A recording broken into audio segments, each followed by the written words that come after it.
മുസ്ലിമീങ്ങളെ ചതിച്ച ചതിയിൽ നിന്നുണ്ടായതാണ് Saudi Arabia. മുസ്ലിമീങ്ങളെ ചതിക്കാൻ വേണ്ടിയിട്ട് അവസാനത്തിൽ ഒരു പ്രസ്ഥാനം ഉണ്ടായി. ഏതാ പ്രസ്ഥാനം? സിയോണിസം.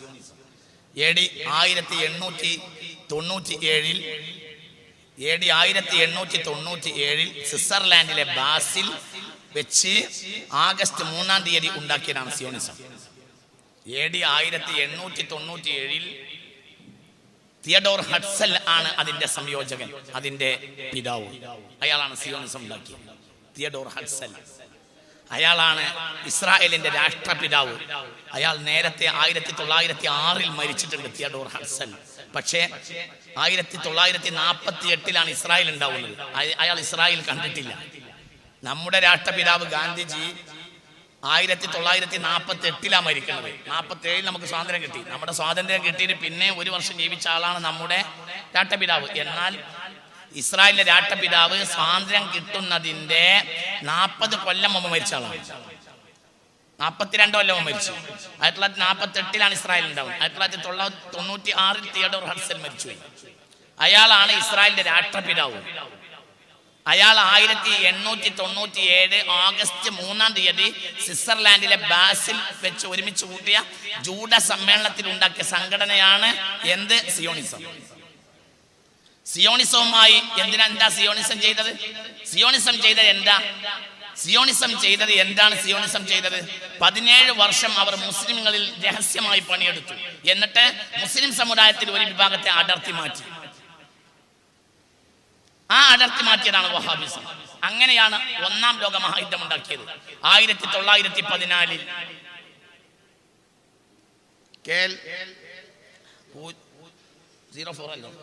04-77-02 വണ്ടി മാറ്റിയിടണം. KL 04-77-02 വണ്ടി മാറ്റിയിടണം. ചിന്തിക്ക്. അള്ളാഹു നമുക്ക് ബോധം തരട്ടെ. ഇങ്ങോട്ട് നോക്കൂ. എങ്ങനെയാണ് എന്താ നിങ്ങളെ ഒരു കാര്യം ചിന്തിക്കേണ്ട എന്താണെന്നറിയോ? ഇവിടെ ഓരോരുത്തരും ചെയ്യുന്നതൊക്കെ പുരോഗതി ആവണമെങ്കിൽ അവർ ദീൻ സഞ്ചരിക്കുന്ന റൂട്ടിൽ സഞ്ചരിക്കണം. ഇല്ലെങ്കിൽ കാദിയാനികളാണ് നവോത്ഥാന നായകന്മാർ എന്ന് പറഞ്ഞിരുന്നു. കാരണം അവരെ പോലെ പുരോഗതിയുമായും ബന്ധപ്പെട്ട ഒരു വിഭാഗം മുസ്ലിം ലേബലിൽ ലോക ചരിത്രത്തിൽ വന്നിട്ടില്ല. ഇന്ത്യൻ സർക്കാരിന് ഒരു സംപ്രേഷണ ചാനൽ ഉണ്ടാകുന്നതിന് മുമ്പ് ലണ്ടനിൽ വെച്ച് ഇസ്ലാമിക ഐഡിയോളജി പ്രചരിപ്പിക്കാൻ വേണ്ടി മാത്രം ആ പേരിൽ മാത്രം ചാനൽ ഉണ്ടാക്കിയവരാണ് ആര്?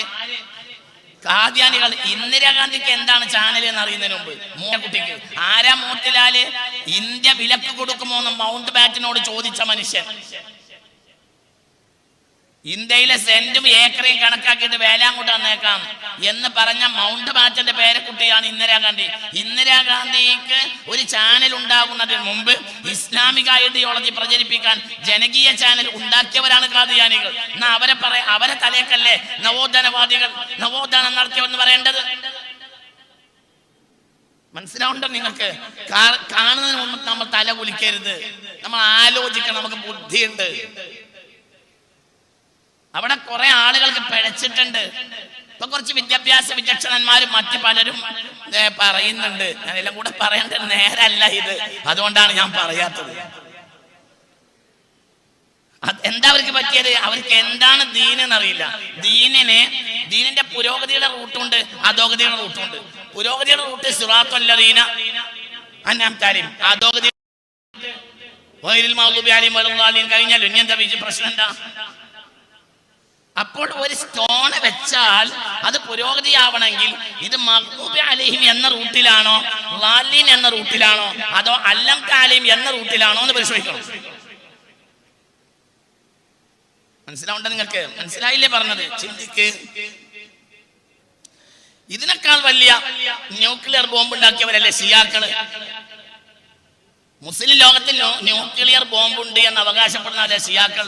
അവരല്ലേ വലിയ പുരോഗമനവാദികൾ ആവേണ്ടത്? അതാരെങ്കിലും എണ്ണുന്നുണ്ടോ? അവർ ഇസ്ലാമിന് ക്ഷീണമല്ലാതെ എന്താ ഉണ്ടാക്കിയത്? മനസ്സിലായല്ലോ നിങ്ങൾക്ക്? നിങ്ങളെന്താ വിചാരിക്കുന്നത്? ലോകത്തെ ഏറ്റവും വലിയ കോർപ്പറേറ്റുകളോട് കല്ലല്ലാതെ ഒരു ആയുധവുമില്ലാതെ പടവെട്ടിയവരല്ലേ ഷിയാക്കള്? എന്താ നിങ്ങൾക്ക് അറിയൂലേ ആ ചരിത്രമൊക്കെ? 20-ാം നൂറ്റാണ്ടിലെ വിപ്ലവത്തിന്റെ ചരിത്രം ഇറാന്റെ ചരിത്രമല്ലേ? പക്ഷെ ആ വിപ്ലവം നമുക്ക് അംഗീകരിക്കാൻ കഴിയില്ലല്ലോ. എന്തുകൊണ്ട്? ആ വിപ്ലവത്തിന്റെ ലാഭം ആർക്കാ കിട്ടിയത്? ഇസ്ലാമിനെ സമൂഹ മധ്യത്തിൽ തെറ്റായി അവതരിപ്പിച്ചവര്. അവർ റൂട്ട് ക്ലിയർ ആയിരുന്നെങ്കിൽ അഭിമാനിക്കായിരുന്നല്ലേ നമുക്ക്. മനസ്സിലായോ നിങ്ങൾക്ക്? ഇറാൻ ലോകത്തെ കോർപ്പറേറ്റുകൾക്കെതിരെ, സാമ്രാജ്യത്വ ശക്തികൾക്കെതിരെ 20-ാം നൂറ്റാണ്ടിൽ നടത്തിയ സമരത്തിന് സമാനമായ ഒരു സമരത്തിന്റെ ചരിത്രം ആയിരക്കണക്കിന് കൊല്ലത്തിനിടയിൽ മുസ്ലിം ലോകത്തുണ്ടാവില്ല എന്നാണ് ഞാൻ മനസ്സിലാക്കുന്നത്. അത്രയും വലിയ. പക്ഷെ അവരെ നമ്മൾ ഒരിക്കലും അംഗീകരിക്കാൻ കഴിയില്ല. എന്തുകൊണ്ട്? അവർ റൂട്ടിലല്ല. മനസ്സിലായോ പറഞ്ഞത്? അവർക്കല്ലേ സംവിധാനങ്ങള്. അവരല്ലേ ഇന്നും അമേരിക്കയെ വെല്ലുവിളിക്കുന്നത്. ഇന്നും അമേരിക്കയെ വെല്ലുവിളിക്കുന്നത് ആരാ? ഇറാനികളല്ലേ. മനസ്സിലായോ? നമുക്ക് അവരെ അംഗീകരിക്കാൻ കഴിയോ? എന്തുകൊണ്ട്? ഒരിക്കലും അംഗീകരിക്കാൻ കഴിയില്ല. നമുക്ക് ഒരിക്കലും അംഗീകരിക്കാൻ കഴിയില്ല. എന്തുകൊണ്ട്? അവർ മഗ്ലൂബ് അലൈഹിം ളാലിൻ എന്ന റൂട്ടിലാണ്. ഏത് റൂട്ടിലല്ല? സിറാത്തുൽ ലദീന, ഈ റൂട്ടിലല്ല. ഉറപ്പ്. അവർ റസൂലുള്ളാഹിന്റെ കുടുംബത്തിന്റെ പേര് പറഞ്ഞിട്ട് കാര്യമല്ല. റസൂലുള്ളാഹിന്റെ കുടുംബത്തെ നാണം കെടുത്തിയ വിഭാഗമാണ് അവര്. ഇല്ലാത്ത കളവുകൾ സയ്യിദുനാ അലി ബിൻ അബി ത്വാലിബിന്റെ പേരിൽ പറഞ്ഞുണ്ടാക്കിയവരെ കള്ളന്മാരാണ് അവര്. അവരെ നമുക്ക് അംഗീകരിക്കാൻ കഴിയില്ല. അലി മഹാനാണ് എന്ന് നമുക്ക് അംഗീകരിക്കാം. അലി നബിക്കും ഈക്വലാന്ന് പറഞ്ഞാൽ നമുക്ക് അംഗീകരിക്കാൻ കഴിയില്ല. ലോകത്തിന് അംഗീകരിക്കാൻ കഴിയില്ല. എന്നാലോ അവർ ഇസ്ലാമിക സമൂഹത്തിനെതിരെ എന്നും തലവേദനയായ ജൂത ലോബിക്ക് ഏത് കാലഘട്ടം ഒരു സ്ട്രഗിൾ ലൈഫാ. ആ നാഷണൽ പ്രത്യേകത തന്നെ ഒരു സ്ട്രഗിൾ നാഷനാണത്. ഒരു സമരത്തിന്റെ രാട്ടം. ആർക്കെതിരെ? എന്തിനെതിരെ? ജൂതന്മാർക്കെതിരെ പ്രത്യക്ഷത്തിൽ. മനസ്സിലാവുണ്ടോ? അപ്പൊ വളരെ കൃത്യമാണ് വിഷയം. ഇവിടെ ചില ആളുകൾക്ക് ഒന്നും ആലോചിക്കൂല. എന്തൊരുത്തൻ കാണിച്ചാൽ അത് പുരോഗതി റൂട്ടാണെന്നല്ലേ പരിശോധിക്കേണ്ടത്. നമ്മൾ ചിന്തിക്കണം. ഇനി ഈ വിഷയം മനസ്സിലാക്കാൻ എളുപ്പമാണ്. ഒരു വിഷയം അതിന്റെ അടിസ്ഥാനത്തിൽ നിന്ന് മനസ്സിലാക്കണം എന്ന ഒരു പ്രശ്നവും ഇല്ല. എളുപ്പമാണ്. വഹാബികൾ അവരുടെ അടിസ്ഥാനം ജൂദായിസാണ്. ഇന്നും മുസ്ലിം ലോകത്ത് ഒരു വിഭാഗത്തിന് ജൂദായിസത്തോട് ബന്ധമുണ്ടെങ്കിൽ ഒന്ന് ഷിയാക്കൾക്കാണ്, ഒന്ന് വഹാബികൾക്കാണ്. അവർ രണ്ട് കൂട്ടരും ഒരു നാണയത്തിന്റെ ഒറ്റ വശം തന്നെയാണ്. നമുക്ക് ഒരു നാണയത്തിന്റെ ഒരു വശമാണ്. രണ്ടു വശം പോലും അല്ല, ഒരു വശമാണ്. എന്തുകൊണ്ട്? മുത്ത് മുഹമ്മദ് മുസ്തഫ സല്ലല്ലാഹു അലൈഹി വസല്ലമയുടെ സ്വാഹിബുൽ അലമാണ് സയ്യിദുനാ അലി ബിൻ അബി ത്വാലിബ് അലിയുനിൽ മുർത്തള. ഹബീബായ നബി സല്ലല്ലാഹു അലൈഹി വസല്ലമ തങ്ങൾ കുഞ്ഞു മോനാകുമ്പോൾ എടുത്തുകൊണ്ടുവന്നത് ഖദീജ ബീവിയുടെ മടിത്തട്ടിലേക്ക്. ഖദീജ ബീവി രണ്ട് കുഞ്ഞുങ്ങളെ പോറ്റി. ഒന്ന് ഫാത്തിമ ബീവിയെയും ഒന്ന് അലി ബിൻ അബി ത്വാലിബിനെയും. രണ്ടാളെയും പോറ്റി. ഒന്ന് പ്രസവിച്ച് പോറ്റി, ഒന്ന് പ്രസവിക്കാതെ പോറ്റി. അൻത അഖീ ഫി ദുനിയ വൽ ആഖിറ എന്ന് മുത്ത് മുഹമ്മദ് മുസ്തഫ. ലാ യഖ്ലി അന്നി ഇല്ല അലി. എനിക്ക് കടമുണ്ടെങ്കിൽ അലി അല്ലാത്ത ഒരാൾ വീട്ടാൻ പാടില്ല എന്ന് മുഹമ്മദ് മുസ്തഫ സല്ലല്ലാഹു അലൈഹി വസല്ലം. നൂറുകണക്കിന് ഹദീസ് തെളിവുണ്ട് ഈ വിഷയത്തിലൊക്കെ. സിഹായിലും മറ്റുമൊക്കെ നൂറുകണക്കിന് ഹദീസുകളുണ്ട് ഈ വിഷയത്തിൽ. ഇങ്ങനെയുള്ള അലിയാരെ ഹിജ്റ 40 ബദരീങ്ങളുടെ ആണ്ടിന്റെ അന്ന് രാവിലെ എന്ത് ചെയ്തു? ഖവാരിജ്, ജൂതന്മാരിൽ നിന്ന് ബീജം ഉൾക്കൊണ്ട ഖവാരിജ് വെള്ളിയാഴ്ച രാവിലെ, ബദരീങ്ങളാണ്ട് വെള്ളിയാഴ്ച രാവിലെ റമദാൻ 17 അറുത്തു കൊന്നു. ആരായിരുന്നു പ്രചോദനം? ജൂതന്മാർ. രണ്ടാം ഖലീഫയെ കൊന്നതിന്റെ പിന്നിലാര്? ജൂതന്മാർ. മൂന്നാം ഖലീഫക്കെതിരെ കുഴപ്പമുണ്ടാക്കിയതിന് പിന്നിൽ ആര്? ജൂതന്മാര്. നാലാം ഖലീഫയെ കാര്യത്തിൽ ഇടപെട്ടവരാര്? ജൂതന്മാര്. എല്ലാം വളരെ ചിന്തിക്കണം. അള്ളാഹു നമുക്ക് തൗഫീഖ് തരട്ടെ. മനസ്സ് തുറക്കുക. അള്ളാഹു നമുക്ക് തൗഫീഖ് തരട്ടെ. ചിന്തിക്കണം. സിറാത്തല്ലദീന അൻഅംത അലൈഹിം ഗൈറിൽ മഗ്ലൂബി അലൈഹിം വലദ്ദാലിൻ. ഈ മഗ്ലൂബി അലൈഹിം വലദ്ദാലിൻ എന്ന രണ്ട് കഷ്ണവും ബനു ഇസ്രായേലിലേക്കുള്ള ചൂണ്ടുപലകയായിട്ടാണ് മുത്തുനബി പറഞ്ഞത്. മുത്ത് മുഹമ്മദ് മുസ്തഫ. ആരാണ് മഗ്ലൂബി അലൈഹിം? അത് ബനു ഇസ്രായേലാണ്. ആരാണ് ളാലിൻ? അതും ബനു ഇസ്രായേലാണ് എന്ന് അവർക്കെതിരെയായിട്ടാണ് മുത്ത് മുഹമ്മദ് മുസ്തഫ പറഞ്ഞത്. നിങ്ങൾ എൻ്റെ കൂടെ വരണം. അള്ളാഹു തൗഫീഖ് തരട്ടെ. അവർക്കെതിരെ മുത്തുനബി നയിച്ച ഏറ്റവും വലിയ സമരം ഖൈബറാണ്. നിങ്ങൾ എൻ്റെ കൂടെ ഉണ്ടോ? നിങ്ങൾ എൻ്റെ കൂടെ ഉണ്ടോ? മനസ്സിലാവണില്ലേ? വളരെ ഞങ്ങൾക്ക് റൂട്ട് പറഞ്ഞുതരാം. ഹബീബായ നബി സല്ലല്ലാഹു അലൈഹി വസല്ലം തങ്ങൾ ജീവിതത്തിൽ നടത്തിയ ഏറ്റവും വലിയ ഈ ഒരു ബനു ഇസ്രായേലിനെതിരെ നടത്തിയ ഏറ്റവും വലിയ സമരം ഖൈബറാണ്. നിങ്ങൾക്ക് പറഞ്ഞത് മനസ്സിലായല്ലോ. ഖൈബറിന്റെ തലേന്ന് രാത്രി റസൂലുള്ളാഹി പറയാ, എന്താ പറയുന്നതെന്നറിയോ? ലഉതിയന്ന റായത, നാളെ രാവിലെ ഞാൻ സുബഹി നിസ്കരിച്ചിട്ട് ഒരാളുടെ കയ്യിൽ കോടിയാണ് കൊടുക്കും. വസതുഫ്തഹു ബിഹി ഖൈബർ, അയാളെ കൊണ്ട് ഖൈബർ ഫതഹാകുമെന്ന് മുഹമ്മദ് മുസ്തഫ. ഉമർ ഇബ്നുൽ ഖത്താബ് റളിയല്ലാഹു അൻഹു പറയുന്ന ഹദീസ് സിഹാഹ് രേഖപ്പെടുത്തിയിട്ടുണ്ട്.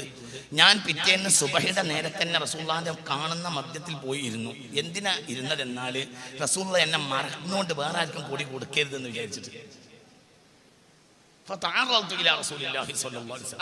റസൂലുള്ളാഹിന്റെ അടുത്ത് തന്നെ ഇരുന്നു. അതായത് സലാം വീട്ടിൽ ആദ്യം ആരെ കാണണം? എന്നെ കാണണം. ഞാൻ അവിടെ തന്നെ പോയിരുന്നു. കാരണം അത് ഭയങ്കര ഇസ്ലാമിലെ ഏറ്റവും വിരുദ്ധ ശക്തി ബാബൂജല, അതൊക്കെ ഒന്നാം ദിവസം അവസാനിച്ചിട്ടുണ്ട്. അയാൾക്കൊന്നൊരു വാലില്ല, അവസാനിച്ചു. എന്നാൽ ഖൈബർ അവസാനിച്ചിട്ടില്ല. ഖൈബറിനോട് സമരം ചെയ്യാനാണ് ആര് വരുന്നത്? മഹാനായ മഹ്ദിയുൽ മുൻതദർ റളിയല്ലാഹു അൻഹു. ആ സമരം അവസാനിപ്പിക്കുന്ന ആളാണ് ആര്? ഈസാ അലൈഹിസ്സലാത്തു വസ്സലാം. അന്ന് നേതാവായി വരുന്ന ആളാണ് സയ്യിദുൽ യഹൂദ് ദജ്ജാൽ. ഒരിക്കലും ഫാത്തിഹ അവസാനിക്കൂല, ഒരിക്കലും അവസാനിക്കൂല. ഫാത്തിഹ അവസാനിച്ചാൽ ഖിയാമത്ത് നാൾ ഉണ്ടാവും. നിങ്ങൾ എൻ്റെ കൂടെ വരണം. മനസ്സിലായോ നിങ്ങൾക്ക് പറഞ്ഞത്? ഫാത്തിഹ ഒരിക്കലും അവസാനിക്കൂല. ഒരിക്കലും ഒരു ദിവസം 17 വട്ടം ഓതാതിരിക്കൽ നിർവാഹമില്ലാത്ത സൂറത്താണ് ഏത്? ഫാത്തിഹ. അത് ഖിയാമത്ത് നാൾ വരെ ഓതണം. ഇതിൽ ഒരു സമരമാണ്. അതിൽ ഇബാദത്തിന് പോലും കുറഞ്ഞ ആയത്തേ ഉള്ളൂ, കുറഞ്ഞ ആയത്തും ഇല്ല. ഇയ്യാക നഅ്ബുദു വഇയ്യാക നസ്തഈൻ എന്നതിൽ ഇയ്യാക നഅ്ബുദുവിന്റെ ഇതിനേക്കാൾ കൂടുതലുണ്ട് വഇയ്യാക നസ്തഈൻ. ഇബാദത്ത് പോലും കുറഞ്ഞ കഷ്ണമാണ്. ആകെ അതിൽ പറഞ്ഞ കാര്യം എന്താണെന്നറിയോ? ഒറ്റ ആയത്തങ്ങോട്ട് വലുതാക്കി. കാഴ്ചയിൽ അത് 3 ആയത്താണെന്ന് തോന്നിപ്പോവും. അങ്ങനെ വലുതാക്കി. സിറാത്തൽ ലദീന പറ അൻഅംത അലൈഹിം ഗൈറിൽ മഗ്ദൂബി അലൈഹിം. ഇനി നിങ്ങൾ കൂടുതൽ വർത്തമാനം പറയേണ്ട ആവശ്യമില്ല. ഇതിൽ അൻഅംത അലൈഹിം എന്നതിൽ നമ്മൾ എടുത്തു വെക്കുന്ന ഓരോ സ്റ്റോണും പുരോഗതിയാണ്. നേരെ മറിച്ച് അതിന് എതിരാളികളെ കൂടെ നമ്മൾ എടുക്കുന്ന ഓരോ കാൽവെപ്പും ഇസ്ലാമിന് അധോഗതിയാണ്, എതിരാളിക്ക് പറ പുരോഗതിയാണ്. ഈ സ്ട്രഗിള്, ഈ വാറ് ഒരിക്കലും അവസാനിക്കില്ല. ഇതിന് രണ്ടിനും ഇവിടെ റൂട്ട് വന്നിട്ടുണ്ട്. ഇതിന്റെ നേതാവാണ് ആര്?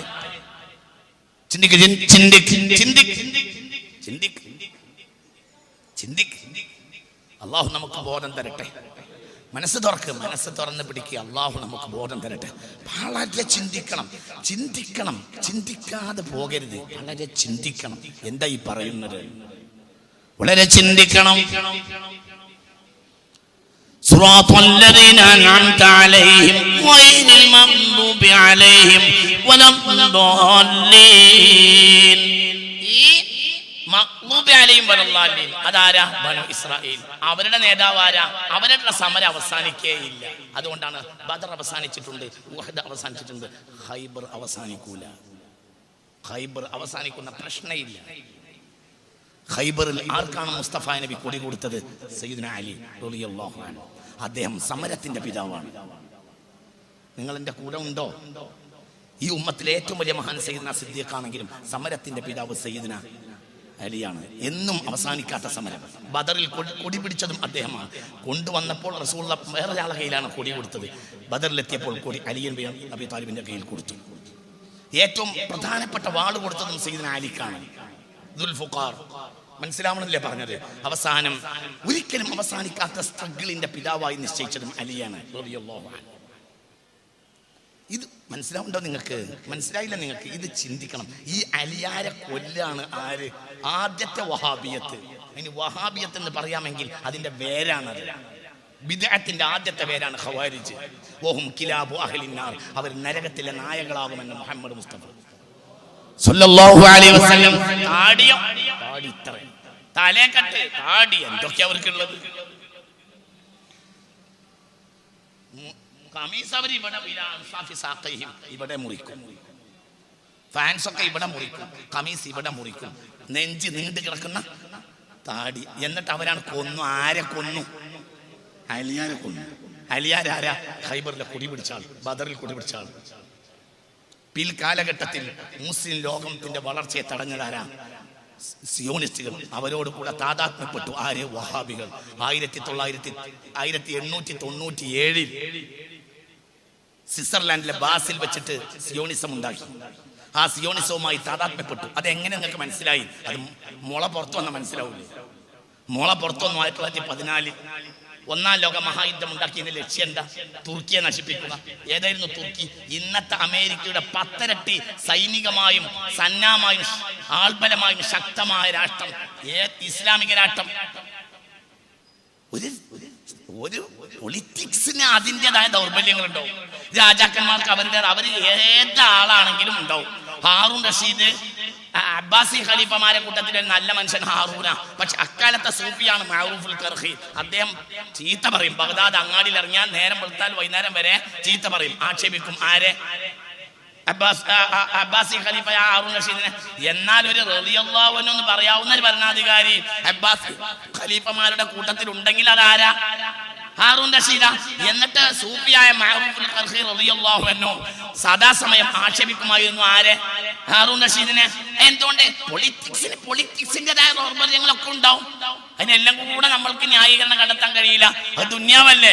എന്നതുപോലെ തുർക്കി ഖലീഫമാർക്ക് അവരുടേതായ ദൗർബല്യങ്ങൾ ഉണ്ടായിരുന്നു. എങ്കിലും അത് മുസ്ലിം ലോകത്തിന് ഒരു ദിഫാ ആയിരുന്നു. എവിടെയെങ്കിലും ഒരു പ്രശ്നം ഉണ്ടായാൽ നിങ്ങൾക്ക് ഓർമ്മയുണ്ടോ? നിങ്ങൾക്ക് ഓർമ്മയില്ലേ ഗ്രഹാം സ്റ്റെയിനെ കൊലപ്പെടുത്തിയതിന്റെ പേരിൽ ആരാ വന്നത് ഇന്ത്യയിലേക്ക്? ഗ്രഹാം സ്റ്റെയിനെ കൊലപ്പെടുത്തിയ ഓർമ്മയുണ്ടോ? ഒറീസയിലോ മറ്റോ അല്ലാതെ. ഓർമ്മയില്ലേ നിങ്ങൾക്ക്? ഓർമ്മയില്ലേ? ഗ്രഹാം സ്റ്റെയിനെ കൊലപ്പെടുത്തി ജീപ്പിലിട്ട് കത്തിച്ച് കൊലപ്പെടുത്തിയതിന്റെ പേരിൽ ബിൽ ക്ലിന്റൺ ഇന്ത്യൻ പാർലമെന്റിലേക്ക് ചോദിക്കാൻ വന്നില്ലേ? ഇന്ത്യ ഈ കാലഘട്ടത്തിനടുത്ത് നടത്തിയ ഏറ്റവും വലിയ അന്വേഷണം ഗ്രഹാം സ്റ്റെയിന്റെ കൊലപാതകത്തിനെതിരെയല്ലേ? എന്തുകൊണ്ട് ചോദിക്കാൻ ആര് വന്ന്? പറ, ആര് വന്ന്? ബിൽ ക്ലിന്റൺ വന്നു. ബിൽ ക്ലിന്റണും ഇതും തമ്മിൽ എന്താ ബന്ധം? ബിൽ ക്ലിന്റൺ എന്താ കത്തോലിക്സിന്റെ പോപ്പാണ്? അല്ല. പക്ഷേ കാത്തലിക്സ് പ്രതിനിധാനം ചെയ്യുന്ന ഒരു മതവിഭാഗത്തെ മറന്നുകൊണ്ട് അയാൾക്ക് അവിടെ ഇരിക്കാൻ കഴിയില്ല. അയാൾ കപ്പ്യാലും അയാൾ അച്ഛനുമായിട്ടല്ല. എന്നതുപോലെ ശാഫിഈ, ഹനഫി, ഹംബലി, മാലിക്കി 4 മദ്ഹബ്, അശ്അരിയ, മാതുരിദിയ 2 ത്വരീഖത്ത്. ഇതിൽ അധിഷ്ഠിതമായ മുസ്ലിം ലോകത്തിലെ ഏറ്റവും പ്രധാനപ്പെട്ട സുൽത്താൻമാരായിരുന്നു എവിടെ ഉണ്ടായിരുന്നത്? തുർക്കിയിൽ. AD 1516 മുതൽ AD 1917 വരെ. ഇത് നശിപ്പിക്കാതെ അനങ്ങാൻ പറ്റില്ല എന്ന് ഇവർ മനസ്സിലാക്കി. 4 നൂറ്റാണ്ട് കാലം അനങ്ങാൻ കഴിയില്ല മുസ്ലിം ലോകത്തിനെതിരെ. എന്തുകൊണ്ട്? തുർക്കി ഖലീഫമാരുണ്ട്. ഇന്നത്തെ അമേരിക്കയുടെ 10 ഇരട്ടി വലിപ്പമുള്ള രാഷ്ട്രം യൂറോപ്പ് ഏകദേശ ഭാഗങ്ങളെല്ലാം, ഏഷ്യയിൽ ഏകദേശ ഭാഗങ്ങളെല്ലാം, ആഫ്രിക്കയുടെ 90 ഇങ്ങനെയുള്ള ഒരു രാഷ്ട്രമായിരുന്നു AD 1516 വന്ന തുർക്കി. അതിനെ നശിപ്പിക്കാതെ ഒന്നും ചെയ്യാൻ കഴിയില്ല മനസ്സിലാക്കി. അപ്പോൾ അവർ നമ്മളെ കൂട്ടത്തിൽ ഇങ്ങോട്ട് വാടക കൊടുത്ത് കുറച്ച് ആളുകളെ. 1-ാം ലോക മഹായുദ്ധം ഉണ്ടാക്കിയത് ആരാ? യൂറോപ്യന്മാർ. ഇവരെ തകർത്താൻ തീരുമാനിച്ചു. തുർക്കികളെ. America, Britain, France, Russia, China, വഹാബികൾ 6 കൂട്ടരാണ് 1-ാം ലോക മഹായുദ്ധം ഉണ്ടാക്കിയത്. America, Britain, France, Russia, China, വഹാബികൾ.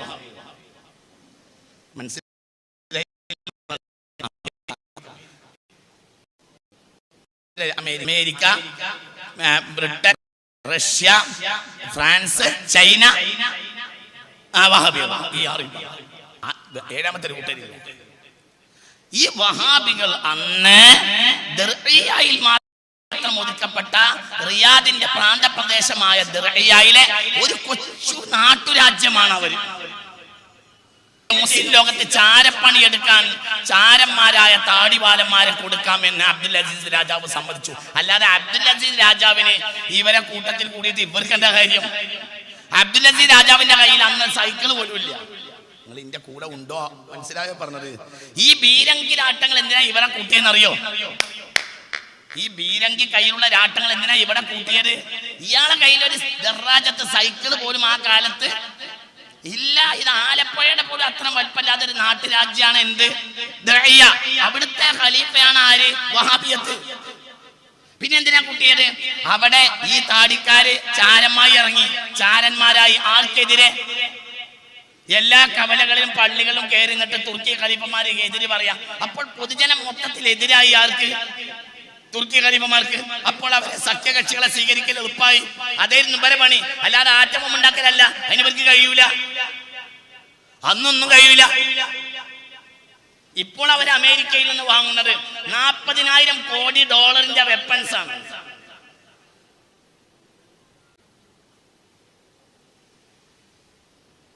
മനസ്സിലായില്ലേ? 2015 ജനുവരി 21 വൈറ്റ് ഹൗസിൽ സത്യപ്രതിജ്ഞ ചെയ്തു ഡൊണാൾഡ് ട്രംപ്. 2015 കൂടെ ഇല്ലേ, ജനുവരി 21 വൈറ്റ് ഹൗസില് അമേരിക്കൻ പ്രസിഡന്റായി സത്യപ്രതിജ്ഞ ചെയ്തു ആര്? Donald Trump. ജനുവരി 26 5-ാമത്തെ ദിവസം സൗദി അറേബ്യയിൽ കരാർ ഒപ്പിട്ടു. 10 കൊല്ലത്തിനിടയിൽ 40,000 കോടി ഡോളറിന്റെ ആയുധം കൊടുക്കും. ഇങ്ങോട്ട് നോക്ക് അഹമ്മദ്, എന്നോട് ചോദിക്ക്, ഞാനല്ലേ നിൽക്കുന്നത്. മനസ്സിലായില്ലേ? പറയുന്നത് മനസ്സിലാവണില്ലേ? പഠിച്ചു നോക്ക്, പഠിക്ക്. നിനക്ക് സംവിധാനങ്ങൾ ഇപ്പല്ലേ. എന്ത് വിചാരിച്ച് ഇന്നും 1-ാം ലോക മഹായുദ്ധത്തിൽ മുസ്ലിമീങ്ങളെ ഈ സഖ്യകക്ഷികൾ കൂടി കൊന്നു. എത്ര എന്നറിയാം നമുക്ക്?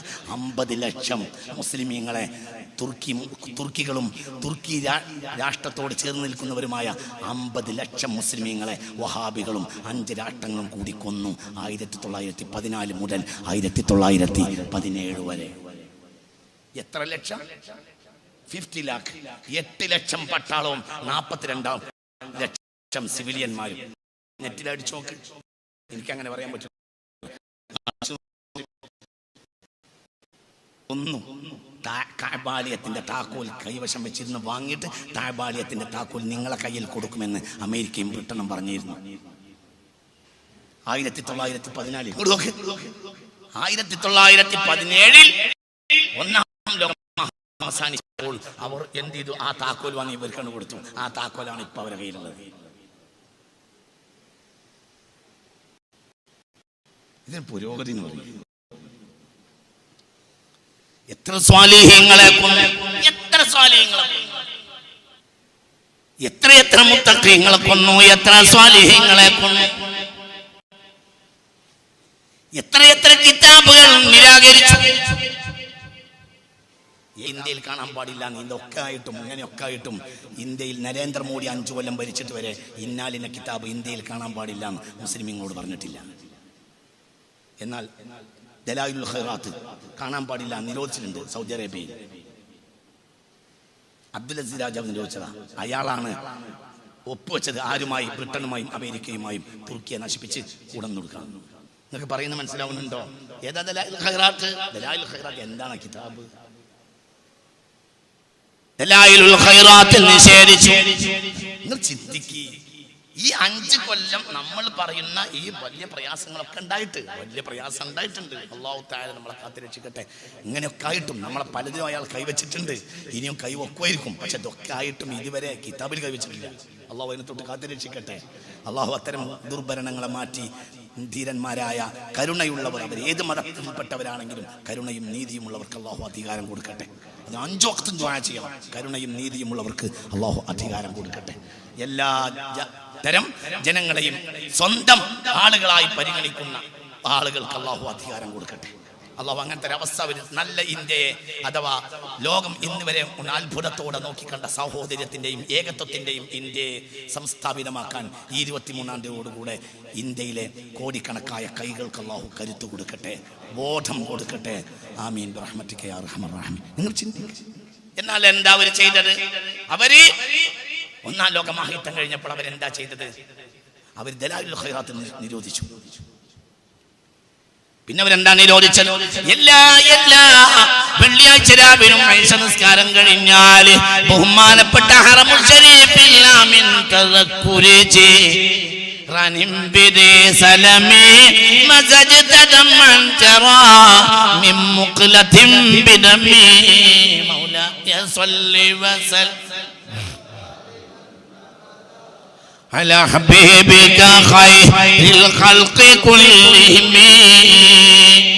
ഹിജ്റ 608 മിസ്രിലെ ബൂസീറിൽ ജനിക്കുകയും ഹിജ്റ 694 മെഡിറ്ററേനിയൻ തീരത്ത് അലക്സാണ്ട്രിയയിൽ വഫാത്താവുകയും ചെയ്ത ഇഷ്കിന്റെ പൂങ്കുയിലായ മഹാനായ ആശിഖുർ റസൂൽ മുഹിബ്ബുർ റസൂൽ സയ്യിദുൽ ആശിഖീൻ അബു അബ്ദില്ലാഹ് മുഹമ്മദ് ഇബ്നു സഈദ് അൽ ബൂസീരി റളിയല്ലാഹുവിന്റെ ഖുർദത്തുൽ ശരീഫ വ്യാഴാഴ്ച ഇശ നിസ്കാരം കഴിഞ്ഞാൽ ഹറം മുഴുവനും ജനങ്ങൾ കൂടി ചെല്ലിയിരുന്നു 6 നൂറ്റാണ്ട് കാലം. അത് വഹാബികൾ 1917 1921 അവർ അധികാരം നേടിയപ്പോൾ അതവർ നിരോധിച്ചു. അല്ലാഹു നമ്മളെ കാത്തിരക്ഷിക്കട്ടെ. വളരെ ചിന്തിക്കണം. ഇവർ കയറി വന്നപ്പോൾ ബ്രിട്ടന്റെ സന്നാഹവുമായി കയറി വന്നപ്പോൾ അവിടുത്തെ രാജാവായ ഷെരീഫ് ഹുസൈൻ നേരെ ജോർദാനിലേക്ക് ഓടി രക്ഷപ്പെട്ടു. അങ്ങനെ ഉണ്ടാക്കിയ രാഷ്ട്രമാണ് അൽ മംലക്കത്തുൽ ഉർദിനിയത്തുൽ ഹാഷിമിയ. മക്കയിൽ നിന്ന് ഓടിച്ചേർവനാണ്. ചിന്തിക്കണം. മക്കയിലെ രാജാവ് നാട് വിട്ടോടേണ്ടി വന്നു. എല്ലാ നന്മയും നിരോധിച്ചു.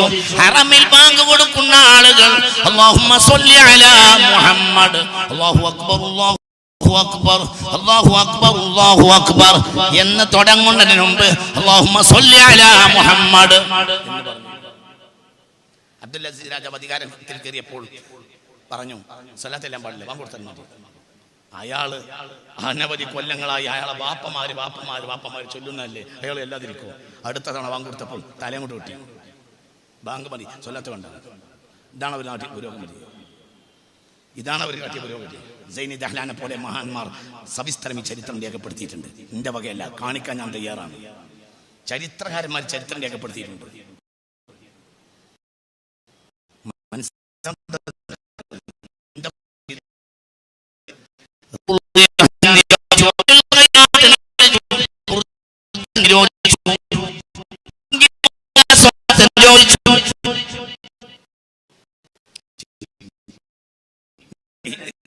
അവരെന്ത് ചെയ്ത് പിന്നെ മുസ്ലിം ലോകത്തെ ഈ സാമ്രാജ്യത്തെ ശക്തികൾക്ക് അടിമപ്പെടുത്തി കൊടുത്തു.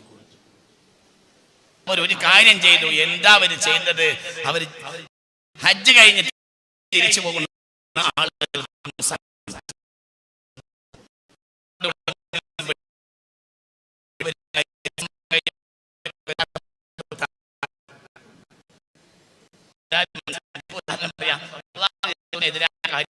തീരുമാന സമയത്ത് പോകുമ്പോൾ എല്ലാവർക്കും ഓരോ മുസാഫ് വന്നാൽ നിങ്ങളെപ്പോലത്തെ പാവങ്ങൾ വിചാരിക്കും ഒരു ഭയങ്കര അള്ളാന്റെ ആള്. തീരുമാനിച്ചതൊക്കെ ആർക്കെതിരെ? പറ, ആർക്കെതിരെ? അള്ളാഹ്ക്കെതിരെ. അള്ളാഹു നമ്മളെ കാത്തിരക്ഷിക്കട്ടെ. ഹജ്ജുംറയും കഴിഞ്ഞ ആളുകൾക്ക് ഒരു മുസാഫ് അങ്ങോട്ട് കൊടുത്തു. ഇതും മുസ്ലിം ലോകത്തിന്റെ ശൈലിക്ക് എതിരാണ്. മുത്ത് മുഹമ്മദ് മുസ്തഫ നാട്ടിലേക്ക് മുസാഫ് കയറ്റി പൊട്ടിച്ചില്ല, ഇട്ടിട്ടില്ല. മുത്ത് മുഹമ്മദ് മുസ്തഫ സിദ്ദീഖുൽ അക്ബർ ചെയ്തിട്ടില്ല, ഫാറൂഖ് ഉമർ ചെയ്തിട്ടില്ല, ഉസ്മാൻ ദുന്നൂറൈൻ ചെയ്തിട്ടില്ല, അലിയുൽ മുർത്തള റളിയല്ലാഹു അൻഹും ചെയ്തിട്ടില്ല. പിന്നെ അവരെന്താ ചെയ്തത്? അവരാ സ്വഹാബികൻ നുജൂം ഫബിഅയ്ഹി മുഖ്തദൈതും ഇഹ്തദൈതും. സന്മാർഗലബ്ധികളായ അല്ലദീന അൻഅംത അലൈഹിം അവരെ നാടാകെ അയച്ചു മുഹമ്മദ് മുസ്തഫ. ഗുരുമുഖത്തെന്ന ദീൻ സ്വീകരിച്ചു. ഗുരുവിന് വിലയില്ലാതാക്കി. പുസ്തകത്തിന് അപ്പുറം ഒരു വിലയില്ലാതായി. മുസ്ലിം ലോകത്തെ പുസ്തകത്തിൽ തളച്ചിട്ടു. ജീവനില്ലാത്ത പുസ്തകങ്ങളിൽ. ശ്രദ്ധിക്കണേ, ഞാൻ നീട്ടി പറയുന്നില്ല, നമ്മൾ ചിന്തിക്കണം. എങ്ങനെ അതൊക്കെ പുരോഗതിയാവുക? വളരെ ചിന്തിക്കണം. വീട്ടിൽ അടങ്ങി ഒതുങ്ങിയിരിക്കുന്ന പെണ്ണുങ്ങളെ പുറത്തിറക്കി. ഇതിന്റെ പിന്നിൽ വഹാബിയത്ത്. ആരാ അതിന്റെ പിന്നിൽ? വഹാബിയത്ത് തന്നെ.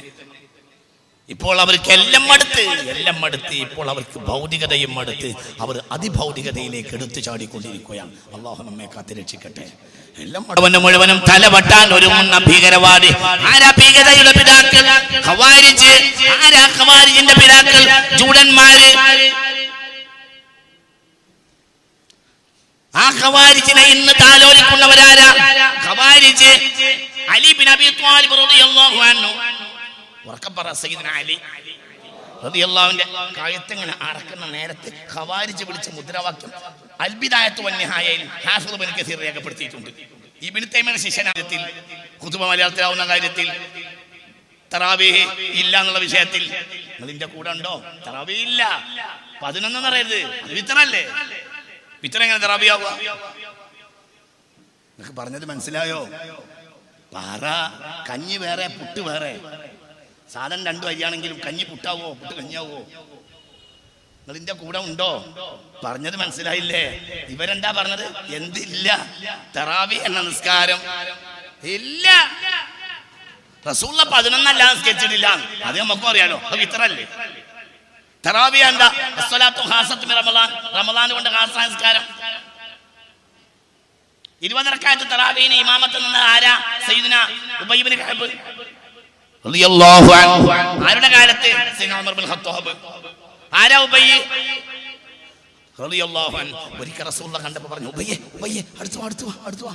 അമറനീ റബ്ബി അൻ അഖ്റ അലൈക സൂറത്തുൽ അലഖ്. നിനക്ക് അലഖ് സൂറത്ത് ഇറക്കി തരണം എന്ന് അല്ലാഹുവിന്റെ കൽപ്പനയുണ്ട്. സൂറത്തുൽ മാഇദയിൽ 55-ാമത്തെ ആയത്തുണ്ട്. യാ അയ്യുഹല്ലദീന ആമനൂ മൻ യർതദ്ദ മിൻകും അൻ ദീനിഹി ഫസൗഫ യഅതില്ലാഹു ബിഖൗമിൻ യുഹിബ്ബുഹും വയുഹിബ്ബൂനഹു. ഈ ആയത്തിറങ്ങി. എന്താണ് ഈ ആയത്തിന്റെ എന്റെ ആശയം? എന്താ? ഇസ്ലാം ദീനിന്റെ സത്യമായ മാർഗത്തിൽ നിന്ന് നോക്ക്. നിങ്ങളെ നാട്ടുകാരാണ്, നിങ്ങൾ ഇന്നെ നോക്കി. പുതിയ ഒരാളെ നോക്കുകയാണെങ്കിൽ ഇന്നല്ലേ നോക്കേണ്ടത്? മനസ്സിലാണ്ട് പറഞ്ഞത്. അവസാനിപ്പിക്കാണ്. വളരെ ചിന്തിക്കണം. മർമ്മപ്പെട്ട ഒരു കാര്യമാണ്. ഇങ്ങോട്ട് നോക്ക്. ഈ ആയത്തിറങ്ങി. അതായത് ദീനിന്റെ യഥാർത്ഥമായ വിശ്വാസ സരണിയിൽ നിന്ന് ജനം തെറ്റിപ്പോകുന്ന ഒരു കാലഘട്ടത്തിൽ ഒരു ജനതയെ അല്ലാഹു തആല കൊണ്ടുവരും. അള്ളാനെയും അവർ പ്രേമിക്കും, അള്ളാഹ് അവരെയും പ്രേമിക്കും.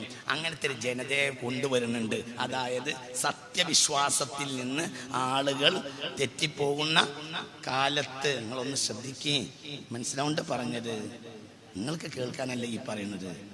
സത്യവിശ്വാസത്തിൽ നിന്ന് ഇതൊന്നും ശ്രദ്ധിക്കാതെ ക്യാമ്പിലും പങ്കെടുത്തു. പിന്നെ ഏതോ മുജാഹിദിന്റെ അരക്കാസ് കെറ്റ് കേൾക്കുമ്പോൾ കുറച്ചൊക്കെ അവർ പറഞ്ഞു കൊടുത്തും കാര്യമുണ്ടെന്ന് പുറത്തു പോയി പറയും. ഇവിടെ ഇരിക്കുമ്പോൾ അത് പറയും, ആലോചിക്കൂല. പറയുന്നത് കേൾക്ക്. പറഞ്ഞ മനസ്സിലായോ? വിശ്വാസത്തിൽ ജനങ്ങൾ തെറ്റിപ്പോകുന്ന കാലത്ത് ഒരു ജനത വരും. അവർ യഥാർത്ഥ വിശ്വാസം ജനങ്ങൾക്ക് ഊട്ടി ഉറപ്പിച്ചു കൊടുക്കും എന്ന ആയത്തിറങ്ങി. സൂറത്തുൽ മാഇദയിലെ 55-ാമത്തെ ആയത്ത് ഇറങ്ങി. റസൂലുള്ളാഹിക്ക് ആയത്ത് കിട്ടി. റസൂലുള്ള ആ ആയത്ത് സ്വഹാബികൾക്കിടയിൽ ഇങ്ങനെ ഓടിയപ്പോൾ ഒന്നിങ്ങനെ ചുറ്റും നോക്കി. അപ്പോഴുണ്ട് അബൂ മുസൽ അശ്അരി റളിയല്ലാഹു അൻഹു, സ്വഹാബിയായ പ്രഗൽഭ സ്വഹാബിയായ അശ്അരി ഖബീലയിലെ നേതാവായ അബൂ മുസൽ അശ്അരി റളിയല്ലാഹു അൻഹു ആ സദസ്സിൽ ഇരിക്കുന്നുണ്ട്. ആരുടെ തൊട്ടടുത്ത്? റസൂലുള്ളാഹിയുടെ. മനസ്സിലായില്ലേ പറഞ്ഞത്? അപ്പൊ റസൂലുള്ള പറഞ്ഞു, ഹും ഖൗമു ഹാദാ. ഇത് ഇവന്റെ ബാക്കിൽ വരുന്ന ജനതയാണ്. ഈ വ്യാഖ്യാനം എവിടെ ഉണ്ട് മുസ്ലിയാരെ? തഫ്സീറുൽ കബീർ റാസിയിലുണ്ട്. ഇമാം റാസി 6-ാം നൂറ്റാണ്ടിന്റെ മുജദ്ദിദാണെന്ന് ലോകം മുഴുവൻ അംഗീകരിക്കുന്നുണ്ട്. അവരെഴുതിയ തഫ്സീറുൽ കബീർ റാസിയിലുണ്ട് ഈ വ്യാഖ്യാനം. ഹും ഖൗമു ഹാദാ. ഇത് ഇവന്റെ മുതുകിൽ വരുന്ന പെൺതലമുറയാണ്. ഈ അബൂ മൂസയുടെ 9-ാമത്തെ പേരക്കുട്ടിയാണ് നമ്മളെ പള്ളിയുടെ അടിയാധാരത്തിൽ എഴുതിയ അബുൽ ഹസൻ അശ്അരി. നമ്മളെ റിക്കാർഡ് അവിടെ ക്ലിയറാണ്. നിങ്ങൾക്ക് പറഞ്ഞത് മനസ്സിലായോ?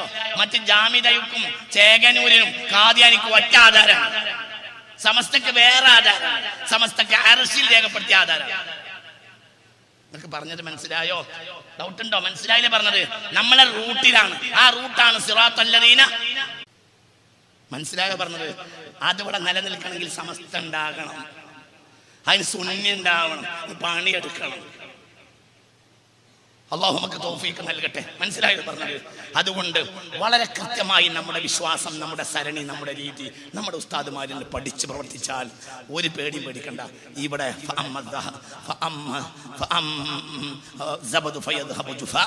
നീർക്കുമിളകൾക്ക് വറ്റിപ്പോകാനേ ഉള്ളൂ. അത് ക്ഷണഭംഗുരമാം, അത് വറ്റിപ്പോകും. അള്ളാഹു നമ്മെ കാത്തിരക്ഷിക്കട്ടെ.